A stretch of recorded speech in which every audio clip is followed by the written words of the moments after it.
Hello प्यारे बच्चों, हमने पिछले वीडियो में रैखिक समीकरण हल करने की विलोपन विधि का अध्ययन किया था और उसके आधार पर कुछ एक प्रश्नावली थी वो मैंने पूरी करा दी है। अब अगला जो मेथड है यानी अगली विधि है रैखिक समीकरण हल करने की वज्र गुणन विधि। तो इस विधि में क्या है, देखिए हमें रैखिक समीकरण दिया गया है, मैं इसको थोड़ा समझा देता हूं और इसको आसानी से समझना है। हमें ये विधि थोड़ी उन दोनों विधियों की अपेक्षा कठिन पड़ती है थोड़ी सी।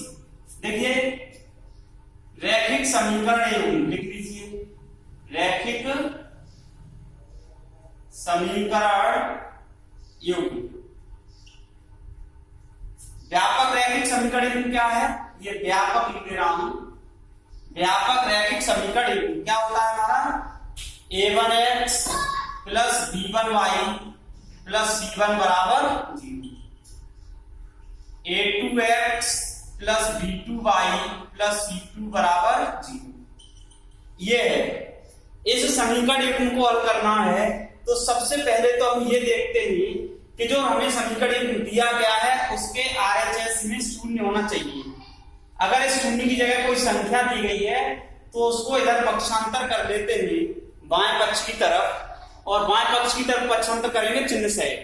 ठीक है, चिन्ह सहित पक्षांतर करने के बाद हमें इस रूप में इसको प्राप्त कर लेते हैं। अब इस रूप में प्राप्त करने के बाद हम क्या करते हैं, अब देखो इसमें जो गुणांक हैं, गुणांकों के 3 स्तंभ प्राप्त होते हैं। x का जो गुणांक का स्तंभ है a1 a2, y का जो गुणांक है b1 b2, और ये अचर पद है। अचर पद का मतलब जिसके साथ कोई भी चर नहीं आ रहा है, पूर्ण रूप से कांस्टेंट है, वो है।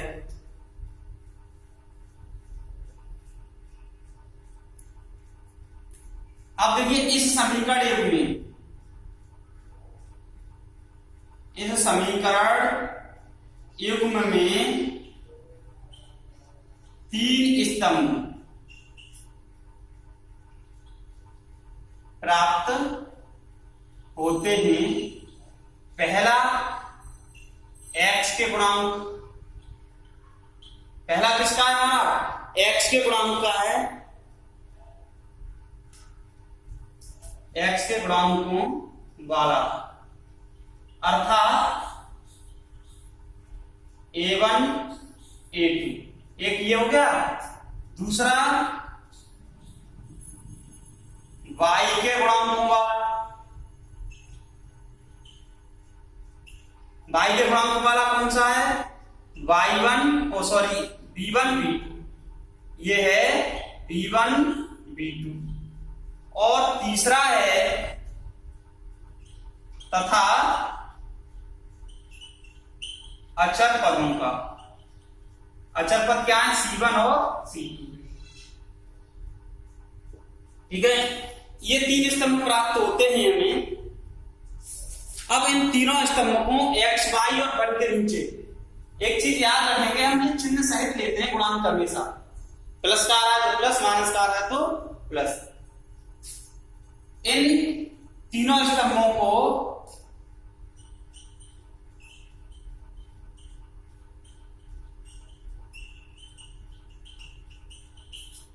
x, y तथा 1 के नीचे निम्न प्रकार लिखते हैं, निम्न प्रकार लिखते हैं। अब इस बस यही, अब जो स्टेप मैं बताने जा रहा हूं आप लोगों के लिए, वही स्टेप इसमें सबसे मुख्य है। ये मान लीजिए कैसे लिखेंगे, देखो समझते चले। x के नीचे कैसे लिखते हैं, x अपॉन, ठीक है, x के नीचे x के गुणांक नहीं लिखे जाएंगे, किसके लिखे जाएंगे, y का और अचर पद का। कैसे लिखा है, b1 b2 और c1 c2, ऐसे लिखा जाएगा। x के जो गुणांक, x के नीचे जो लिखे जाते हैं वो उसमें x के गुणांक का स्तंभ नहीं लिखा जाता है, किसका लिखा जाता है, b1 b2 c1 c2। हमें जब हम सवाल हल करेंगे तो इसको करने की जरूरत नहीं है, हम यहाँ पे x वाले पद x लिखेंगे, यहाँ पे x लिखेंगे और x वाला पद यहाँ पर दबा लेंगे। अब x वाला पद दबाने के बाद देखो b1 b2 ये लिख दिया, c1 c2 ये लिख दिया, बराबर x धनात्मक लेते हैं और y ऋणात्मक लेते हैं, ये ध्यान रखेंगे। अब y के नीचे जब लिखेंगे, y के नीचे जब लिखा जाएगा तो फिर y के गुणांक का वाला पद नहीं लिखा जाएगा। y के गुणांकों का स्तंभ कौन सा, b1 b2 वाला, ये नहीं लिखा जाएगा। वो क्रम में कौन सा लिखा जाएगा हमारा, a1 a2। अब y वाला दबा लेते हैं तो यहाँ पर आएगा a1 a2 और c1 c2 ये आ जाएगा। अब बराबर करके, क्योंकि एक चर x था दूसरा चर y था, अब बचा अचर, अचर में 1/, लिखेंगे तो फिर हमारा जो अचर पदों का गुणांक है, अचर पदों का गुणांक ये नहीं आएगा। क्या आएगा फिर, अब अचर पद जैसे ये c1 c2 दिए हैं, इनको दबा लिया मैंने अचर पदों को, तो कौन कौन से बचे, a1 a2 और b1 b2। क्या बचेगा, a1 a2 b1 b2। बहुत सिंपल प्रोसेस है इसकी, कोई दिक्कत नहीं है। अब इसमें हम गुणा कैसे करते हैं, इसको वज्रगुणन विधि क्यों कहते हैं, देखो इसका गुणा इसमें करेंगे माइनस इसका गुणा इसमें कर देंगे, ऐसे ही इसका गुणा इसमें करेंगे माइनस इसका गुणा इसमें करेंगे, ऐसे ही इसका गुणा इसमें माइनस इसका गुणा इसमें करेंगे। तो हम इसको कैसे लिखेंगे, देखो x upon b1 c2, b1 का गुणा किसमें होगा, c2 में, b1 c2 minus b2 c1 बराबर minus y upon a1 c2, a1 c2 minus a2 c1 बराबर 1 upon a1 b2 minus a2 b1। अब यहां पे हमें एक संख्या प्राप्त होगी, केवल एक संख्या। तो हम करते क्या हैं, x अपॉन बराबर इतने करके x का मान निकल आता है, y अपॉन बराबर इतने करके y का मान निकल आता है। कैसे निकालेंगे हम,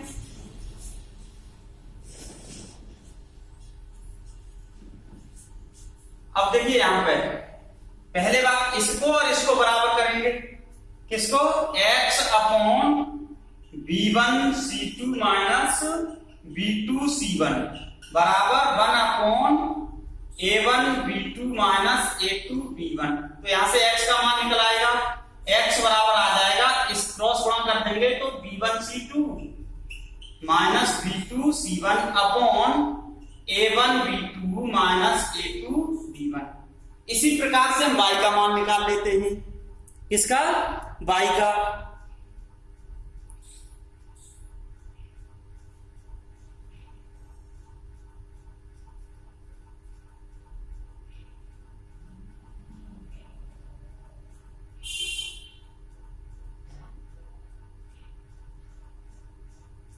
ठीक है, इसी प्रकार हम y का मान निकाल लेंगे। अब मैं इस पूरी विधि को एक बार और समझा रहा हूं आप लोगों के लिए। y का मान निकालेंगे तो ये y ये इधर चला जाएगा, यहाँ पे नेगेटिव चिन्ह आ रहा है, ये बाद में एडजस्ट कर देते हैं बराबर करके।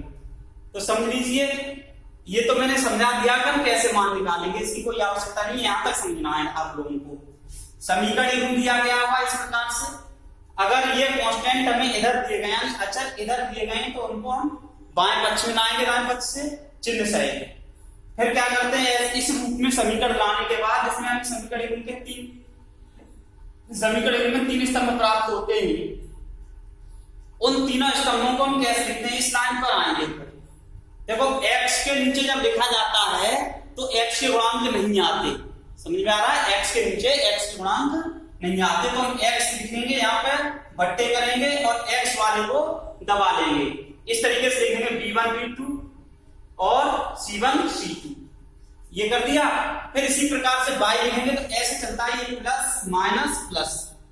चिन्हों का विशेष ध्यान रखना, इस वज्रगुणन विधि में हमें चिन्हों का ही ध्यान रखना होता है। अब इसको दबा लेंगे, y को लिखेंगे तो a1 a2 c1 c2, ठीक है। फिर इसको दबा लेंगे, 1 अपॉन करेंगे तो ये आ जाता है। आइए अब इसको एक सवाल से समझते हैं, जो एक्सरसाइज का सवाल होगा हमारा उससे। बहुत आसान विधि है इसकी।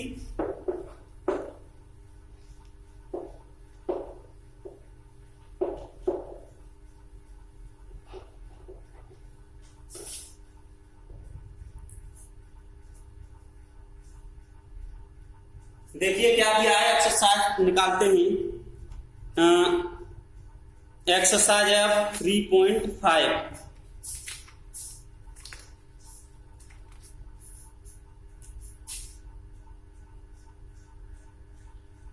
प्रश्नावली 3.5 क्या दी गई है? प्रश्नावली 3.5 में क्या दिया है? निम्न रैखिक समीकरणों के युग्मों में से किसका एक अद्वितीय हल है, किसका कोई हल नहीं है, और या किसके अपरिमित रूप से अनेक हल हैं। अद्वितीय हल की स्थिति में उसे वज्र गुणन विधि से ज्ञात कीजिए। सबसे पहले हमें इसकी कंडीशन चेक करनी है कि कौन अद्वितीय हल रखता है और किसके अनेक हल हैं और किसका कोई भी हल नहीं है। तो चलिए लेट स्टार्ट। प्रश्न नंबर पहले का पहला पार्ट है, किताब साथ में रखेंगे और प्रश्न को अच्छे से पढ़ेंगे और ध्यान से समझेंगे। पहले जो पूछा गया है इसमें वो मैं बहुत पहले करा चुका हूं। तो देखिए क्या दिया गया है, x माइनस 3y माइनस 3 बराबर 0। समीकरण ए यहां पे लिख देते हैं, दिया गया समीकरण युग्म। ठीक है, रैखिक समीकरण युग्म या समीकरण युग्म 3x माइनस 9y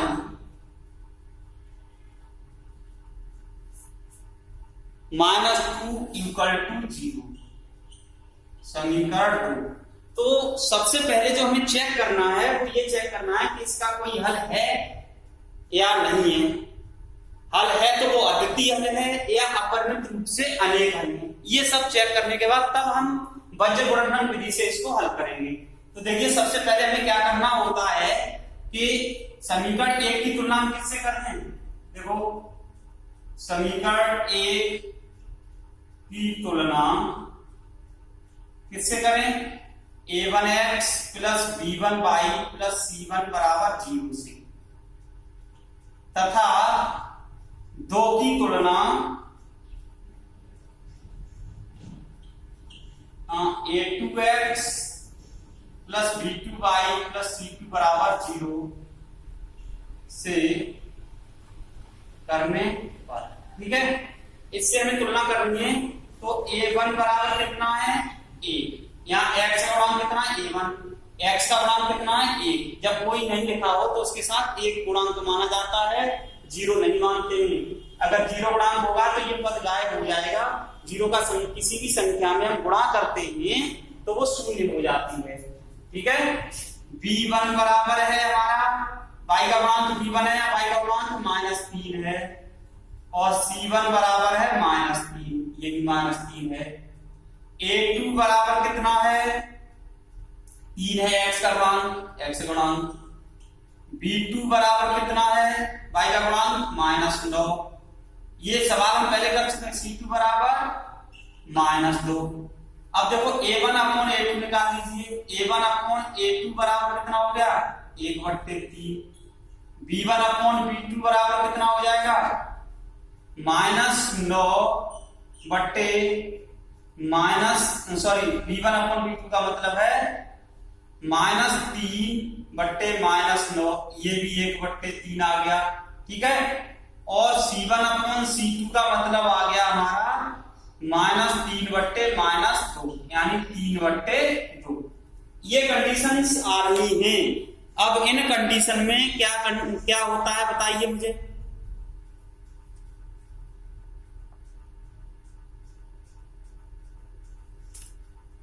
क्यों भाई, देखो जहां पर क्या आ रहा है,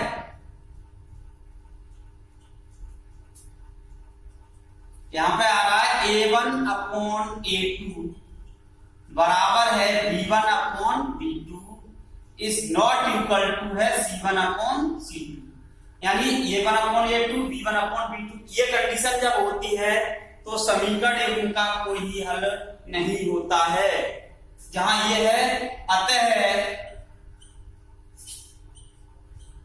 समीकरण युग्म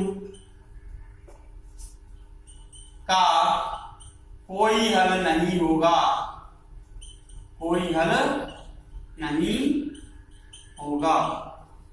देखिए किन कंडीशन में हल होता है, या तो a1/a2 बराबर is not equal to b1/b2 हो तो अद्वितीय हल होता है। ये बता दे रहा हूं एक बार फिर मैं, a1/a2 is not equal to b1/b2 होता है तो समीकरण एवं का अद्वितीय हल होता है। अगर क्या होगा, अद्वितीय हल, अद्वितीय हल। एक बार रिवाइज करा रहा हूं, और a1/a2 बराबर b1/b2 बराबर c1/c2 तीनों ही बराबर आते हैं तो अनेक हल होते हैं। अनेक हल का मतलब अपरिमित रूप से अनेक हल होंगे। और a1/a2 बराबर b1/b2 है, is not equal to c1/c2 तो कोई हल नहीं होता, कोई हल नहीं होता। तो इसमें हमारी तीसरी वाली कंडीशन फॉलो हो रही है। अगर ये कंडीशन होती है तो अद्वितीय हल होगा, ये कंडीशन है तो अपरिमित रूप से अनेक हल होते हैं, और ये कंडीशन आती है तो कोई भी हल नहीं होता है। तो पहला जो समीकरण दिया था सवाल नंबर 1 का, उसका कोई भी हल नहीं होगा। अब हम बात करते हैं, आशा करता हूं समझ में आया होगा। अब हम दूसरे सवाल की बात करते हैं, दूसरे पार्ट की इसी की। दूसरा पार्ट क्या दिया गया है, मैं अब इसमें केवल जो समीकरण है उन्हें साफ करूंगा, ठीक है।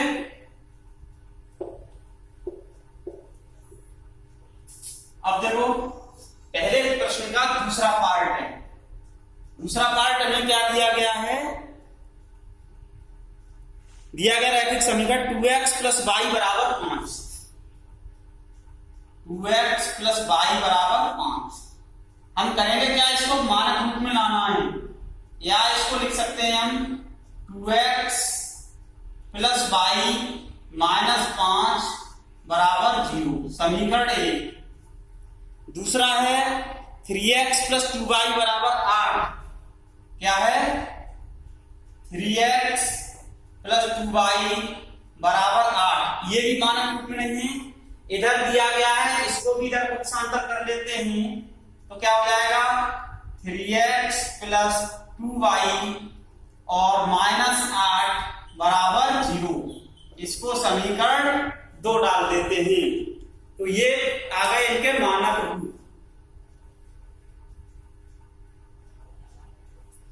कैसे आ गए, इनके आ गए ये मानक रूप। अब क्या करना है हमें, समीकरण 1 की तुलना से 2 की तुलना इससे करने पर ये व्यापक समीकरण होते हैं। तो देखो a1 बराबर कितना है हमारा, a1 बराबर है 2, b1 बराबर है 1 और c1 बराबर है -5, a2 बराबर है 3, b2 बराबर है 2 और c2 बराबर है -8। a1/a2 का मान निकाल लो, a1/a2 बराबर आएगा 2/3, b1/b2 का मान निकाल लेते हैं 1/2। तो क्या ये बराबर है, दोनों बराबर नहीं है तो क्या आएगा, अब क्या लिखेंगे, जहां a1/a2 is not equal to b1/b2। जब ये अब कौन सी कंडीशन इसमें फॉलो हो रही है, ये वाली कंडीशन आई। जब ये कंडीशन आई तो हम क्या करेंगे, अतः समीकरण युग्म का, अतः समीकरण युग्म का हल अद्वितीय होगा। कैसा होगा, अद्वितीय होगा। अद्वितीय का मतलब नहीं समझ रहे होंगे, अभी मैं बता देता हूं। अद्वितीय का मतलब होता है एक और केवल एक, एक और केवल एक। अद्वितीय हल का मतलब है एक और केवल एक ही हल होगा। तो ये एक पार्ट हल हो गया इस प्रश्न का। समीकरण दिए गए थे, उनको मानक रूप में बदल दिया, मानक रूप में बदलने के बाद इनसे तुलना कर दी, तुलना करने के बाद ये प्राप्त हो गया हमें। अब ये प्राप्त होने के बाद क्या किया हमने, ये कंडीशन देखी, ये वाली कंडीशन का पालन हो रहा है तो अतः समीकरण का हल अद्वितीय होगा। चलिए अब बात करते हैं, हम इसका वज्र गुणनखंड विधि से हल करना है। क्या करना है, इसे अब हमें वज्र गुणन विधि से हल करना है। देखिए अब वज्र गुणनखंड विधि से हल करने के लिए क्या करते हैं,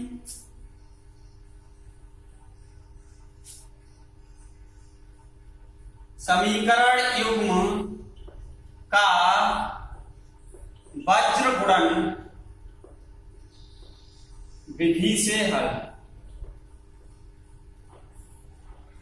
मैं यहां पर सरलता के लिए एक कंडीशन लिख देता हूं, जो तुम याद कर लोगे तो भी आसानी रहेगी। क्या बताया था मैंने अभी विधि में, x अपॉन, जब x लिखते हैं तो x के गुणांक नहीं लिखे जाते, क्या लिखते हैं हम, a1 a2 sorry b1 b2, क्या लिखते हैं b1 b2 और c1 c2 बराबर में माइनस y अपॉन, क्या लिखते हैं हम, a1 a2 और c1 c2, ये लिखते हैं बराबर 1 अपॉन में लिखते हैं हम a1 a2 और b1 b2।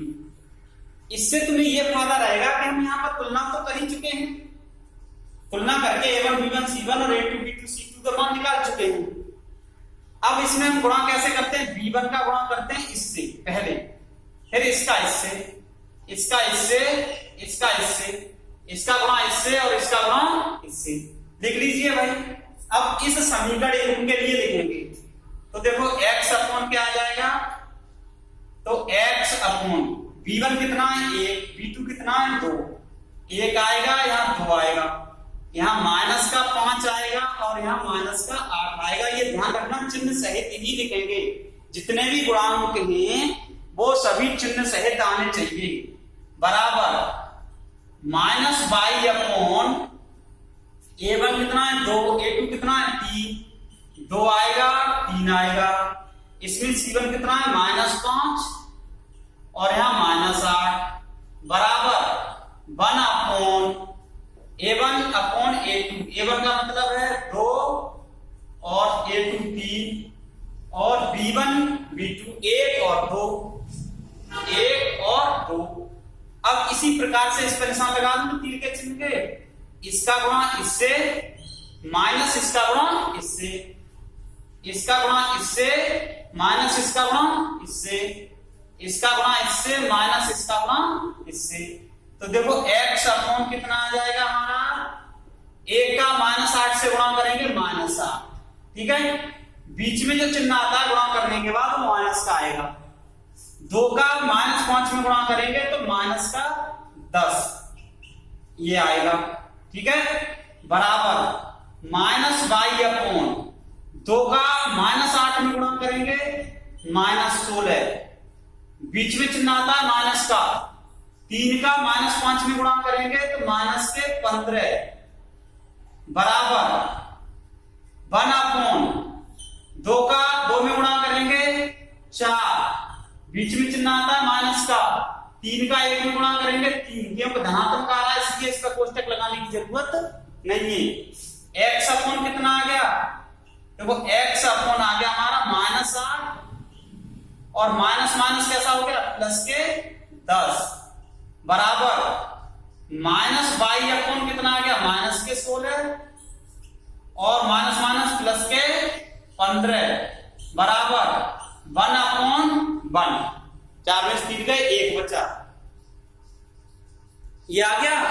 अब x अपॉन कितना आ गया, x बट्टे आ गया 2 और माइनस y बट्टे आ गया -1 और बराबर 1 बट्टे 1, ठीक है। अब इधर लिख देता हूं मैं, थोड़ा सा जगह कम है, x बट्टे 2, ठीक है, x बट्टे 2 बराबर 1 बट्टे 1, क्रॉस गुणा करेंगे इस 2 को इधर भेज दीजिए तो x बराबर आ जाएगा 2, x का मान आ गया, बहुत इजी है, -y बट्टे -1 कोमा -y बट्टे -1 बराबर 1 बट्टे 1। 1 मिनट देखूंगी आ रहा नहीं, हाँ आ रहा है। तो देखो यहां पर अब ये माइनस से माइनस कट जाएगा, ठीक है, तो यहां से आ जाएगा हमारा y बराबर 1, तो इससे भी और सरल पड़ता है हमारा। अगर ये नहीं करवाया जाए तो 3 लाइन में आंसर आ जाता है। x बराबर 2 और y बराबर 1, ये इसका हल होगा। x बराबर 2 और y बराबर 1, ये रही तुम्हारी बज्रवर्णखंड विधि।